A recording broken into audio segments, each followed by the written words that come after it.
Hi, Tammy. How are you? Hey, Sid, I'm doing great, thanks. How are you doing? I'm good on this beautiful sunny day, and you just told me if it's gonna be in Dubai, so that's all interesting. Yep. Yeah, as usual, it's always a pleasure to catch up with you, especially on today's topic, which we spoke about off air last week, which is now going to be on the natural disasters in Dubai. So we can get the ball rolling on that. So, what types of natural disasters is Dubai most vulnerable to, and how common are they? So, from my experience, I've had a little bit of experience with the sandstorms, with the flash floods, and lots of experience with the extreme heat. And there's also been some talk, some activities around earthquakes, but it's more, I would say, more like earth tremors rather than an earthquake that, Okay. that you can actually put on record. But definitely the extreme heat and the sandstorms and the flash floods. That's what I've been exposed to. That's unusual. You say tremors, earthquakes. Is that like, does that happen like once in a blue moon? Yes, it's very random that you would get something like that. I heard about a month ago there was actually an earthquake that hit Saudi Arabia that actually gave Dubai a little bit of a shake. Even the sandstorms, they're very, very rare, but they happen sort of frequent when they do happen in a space of, and it's not very predictable. Like in South Africa, you got your spring, summer, autumn, your winter, and how the weather is around those seasons. Here, I've had rain now in December, where it was the flash flooding and like real disasters. And then last year we had it in May, and so there's no real hard and fast time to say, okay, it's a rainy season.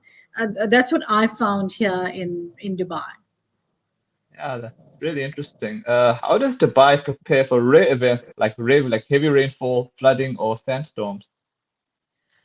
It's very difficult. Although you have your weather bureau, and they would tell you if there's a storm coming.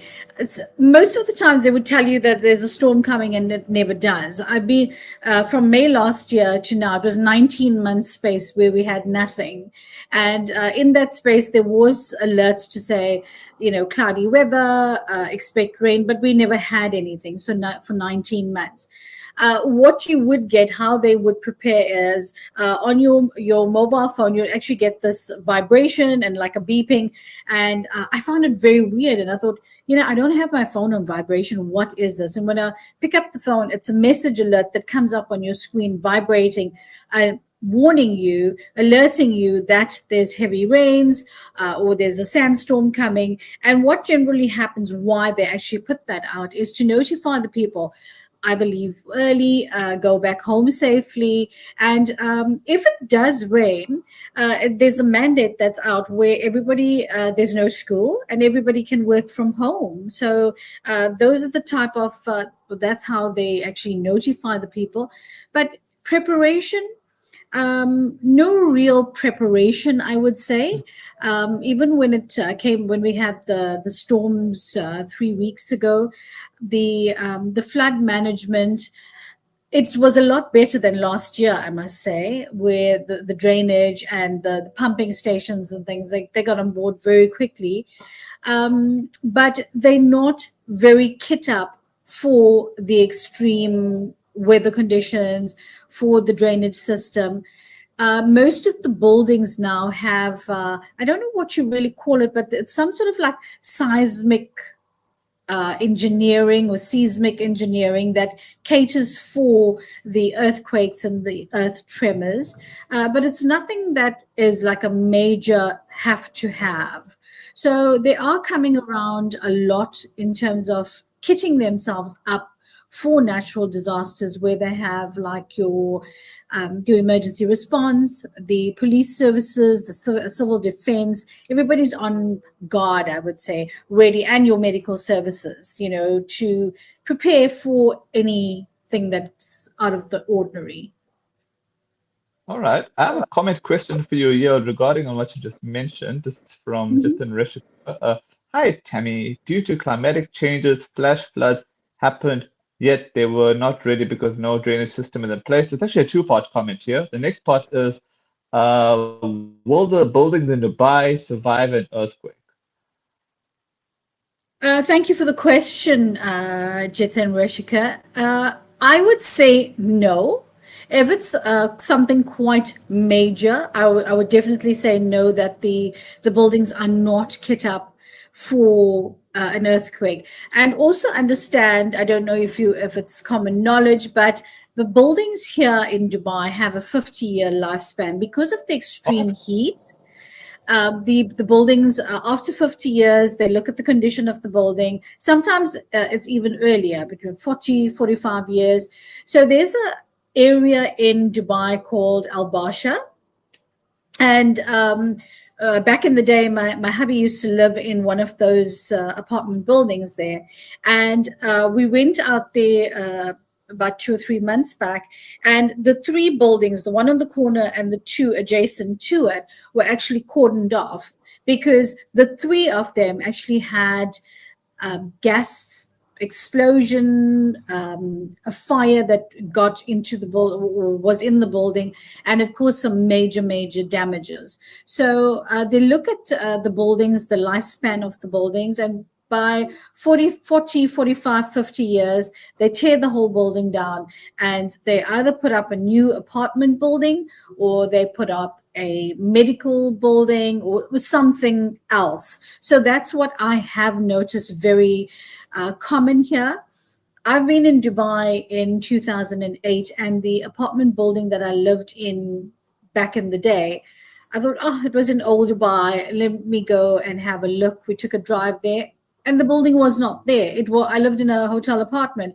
It was not there. It was torn down, and now there's a medical center there. So that's how they're really not prepared for. Coming back to the question, they're not prepared for the if it's an earthquake. The tremor is still okay, but yeah. a lot of the buildings now are catering for the seismic activities and kitting their buildings up to accommodate that. Also, you're kind of saying that they are, in a way, making their buildings earthquake-proof, if I'm assuming correctly.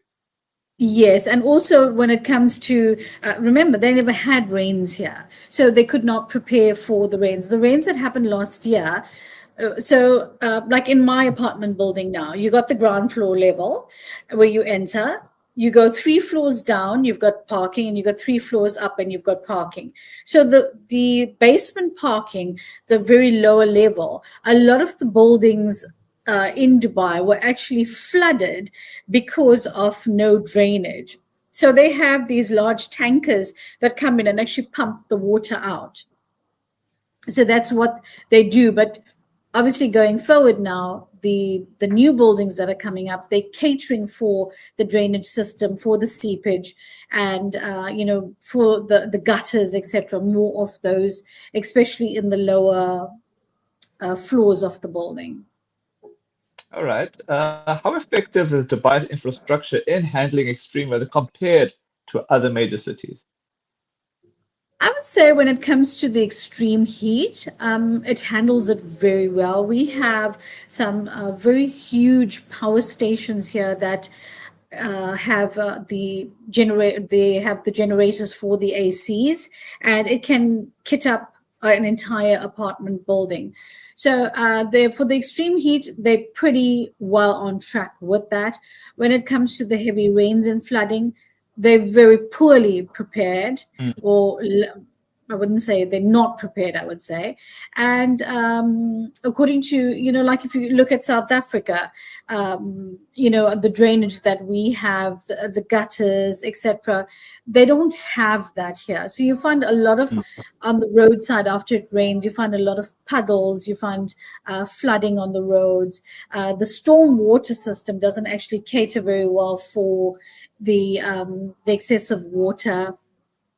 So, and remember, Dubai is a desert historically. Mm, So it never really prioritized these type of natural disasters, never prioritized rain. There was no need to. But now going forward, with the rapid urban development, they are now more climate resilient, and they have better planning. So if you look at your architectural firms, etc., they have a lot of people coming in from the outer countries that have exposure to flash flooding, to torrential rain, and that can design the buildings here to cater for that in the long term if something like that has to happen. So if you're comparing to like London, Tokyo, Singapore, those sort of cities, they handle rain much more better as Oh, opposed to Dubai, where it's like here everybody's gone home, it's a day off, children are not going to school, so there's still a long way to go in terms of preparing for the heavy rains and so forth. yeah. It's just that I find it unusual though that Dubai wouldn't handle it well because I think they had a similar incident in when they did that artificial thing with the cloud, if you know what I mean. Yes, it's not so much here, I would say. It's more, I've seen it a Okay. lot in Saudi Arabia, where they was have Oh, it at least once a month, and it's called the cloud seeding. So they would have these, it's like a triangular fighter jet, and they would have these spikes at the back with sodium, and they would shoot the sodium above the clouds, and that would bring down the rain. So it wasn't actually a healthy rain as well. It was more like a yeah. dirty rain. And Oh, whereas here in Dubai, I've not seen that. So the last year and 3 weeks ago, it was proper natural rain where there was I have not seen lightning at all here, but I've heard the thunder. yeah. I guess I'm just referring to that incident where a lot of passengers got stranded on the Emirates side of things, if you know what Oh I mean. yes, yes. So that's another thing that the government would do warnings about. There was quite a few flights. I think there was like 36 flights that were actually grounded.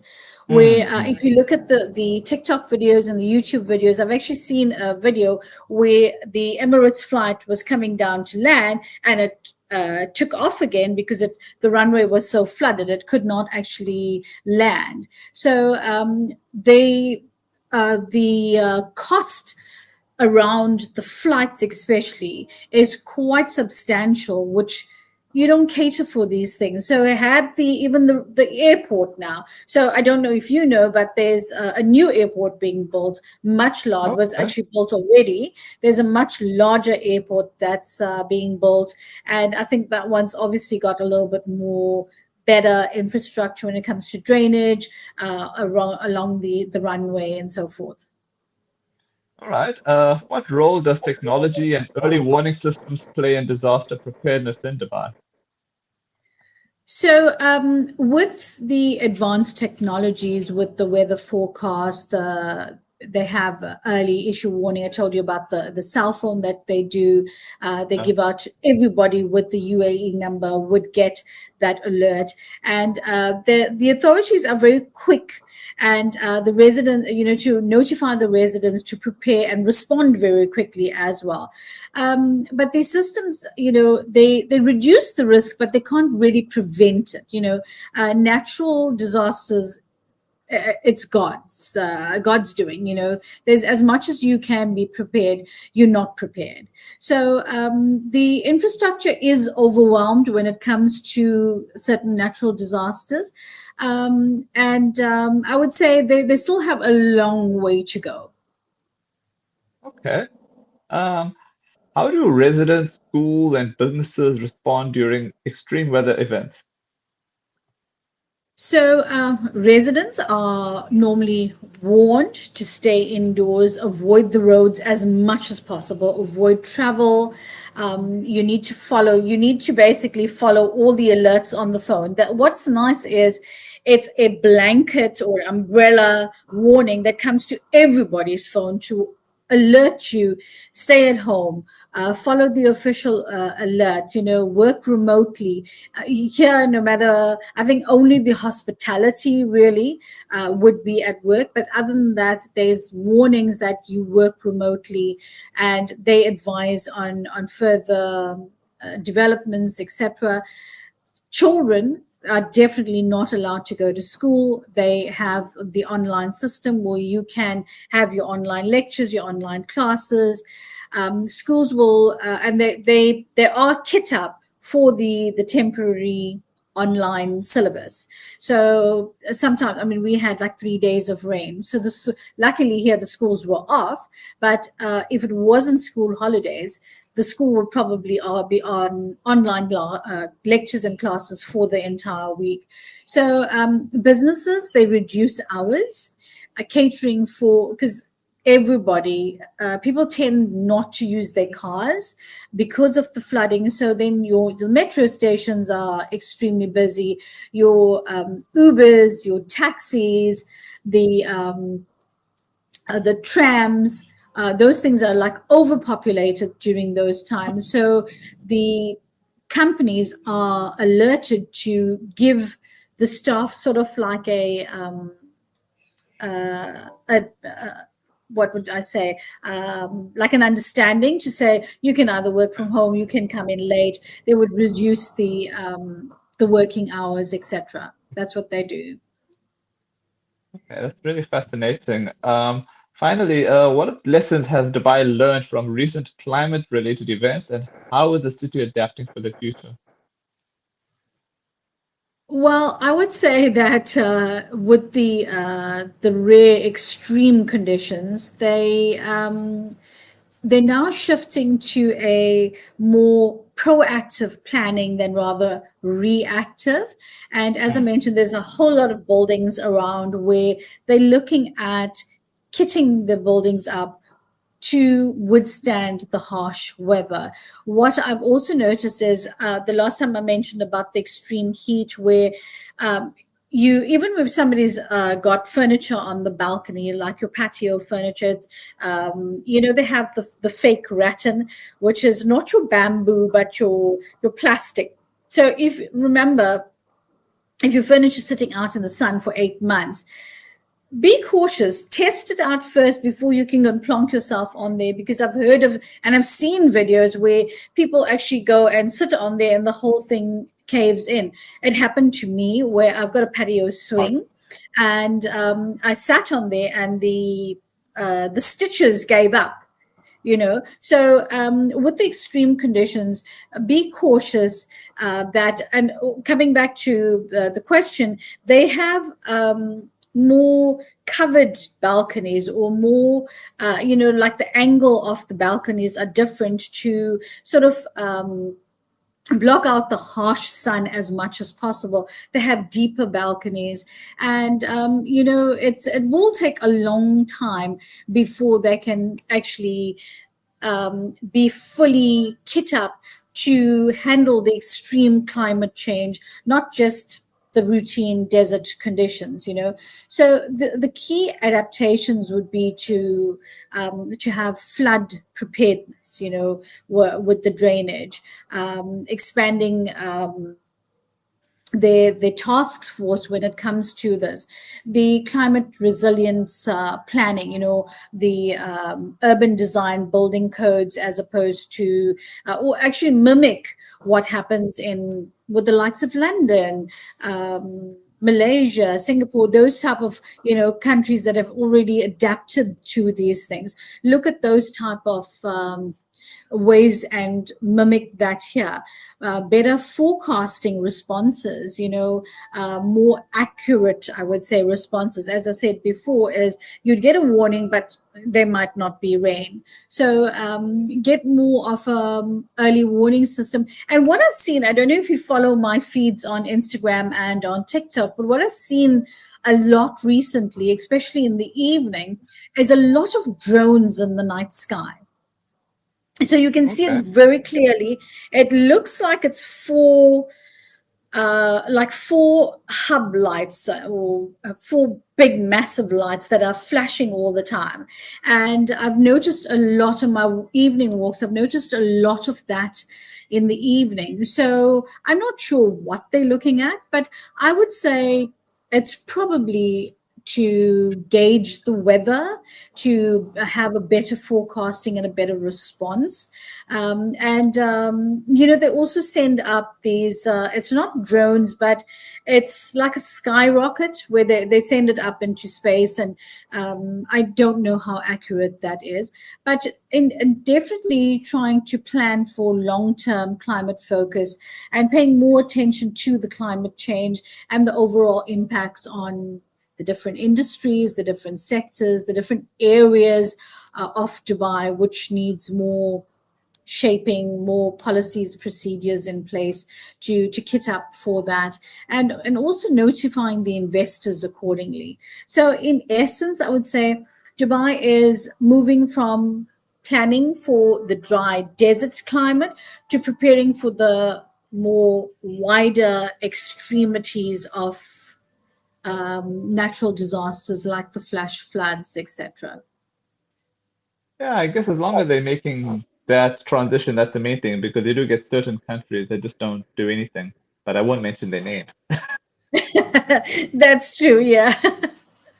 Yeah, but they have come a long way, and it's also trial and error. As I said, Dubai is known to be a desert, and now with the influx of the Mm, big buildings and people investing in here, so they need to look at the bigger picture, and they mm. are being proactive, I would say, in terms Good. of the new buildings. Yeah. And also, I've heard recently, because there's a whole lot of buildings happening in and around, especially me in the Business Bay Area, which is very central. There's lots and lots of building. Almost everywhere you'd see a crane.